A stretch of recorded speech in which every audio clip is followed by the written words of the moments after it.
Der jüdischstämmige Protestant Has de Castro bittet Kardinalssekretär Luigi Maglione im Mai 1941 von Mailand aus um ein Einreisevisum für ein südamerikanisches Land.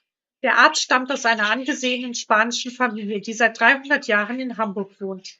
Da er keinen ARIA-Nachweis für seine Großeltern vorlegen konnte, darf er dort nicht mehr praktizieren und muss fliehen. Nach intensiven Beratungen sieht sich der Heilige Stuhl nicht in der Lage zu helfen und begründet dies mit den strengen Einreisebestimmungen in Übersee. Nur Brasilien mache eine Ausnahme für jüdische Menschen, die vor 1935 getauft seien.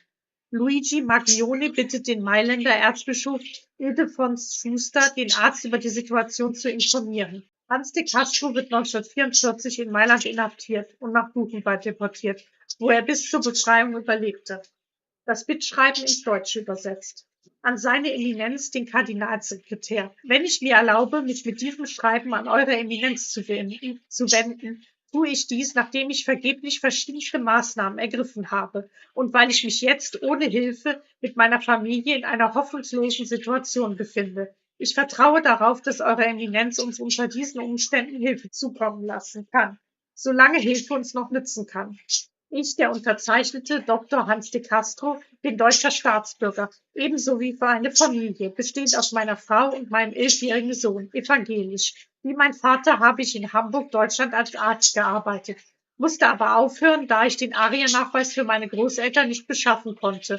Mit dem Ausbruch des Krieges wurden die Verhandlungen abgebrochen, für die ich in die Niederlande gereist war, wo mir eine Stelle als Kolonialarzt angeboten worden war. Vor einigen Monaten wurden wir vom US-Konsulat wegen eines Einwanderungsvisums kontaktiert. Aber da unser Garant in den Vereinigten Staaten in der Zwischenzeit verstorben ist und wir auch mit Hilfe von amerikanischen humanitären Organisationen keinen neuen Garanten finden konnten, konnten wir nicht auswandern.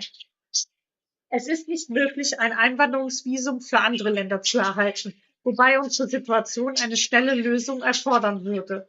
Ich unterbreite Eurer Eminenz also die Bitte, da für uns heute schwerlich ein Garant für die USA gefunden werden kann, uns ein Einreisevisum für eines der südamerikanischen Länder zur Verfügung zu stellen.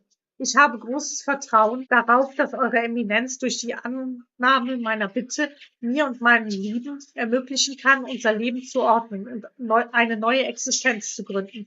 Mit tiefer Verehrung Dr. Hans de Castro. Curriculum vitae. Ich wurde am 25.06.1898 in Hamburg, Deutschland geboren. Bin ein Nachkomme der alten aristokratischen spanischen Familie de Castro, aus dem Zweig, der seit über 300 Jahren in Hamburg ansässig ist und wiederholt in den Annalen dieser Stadt erwähnt wird. Ich habe über 12 Jahre lang als Arzt gearbeitet und besitze ein Diplom für Tropenkrankheiten sowie als Schiffsarzt. Seit 1929 bin ich mit Elfriede Welke arisch verheiratet und habe einen 9-jährigen Sohn. Wir sind ohne Vorstrafen. Dr. Hans de Castro.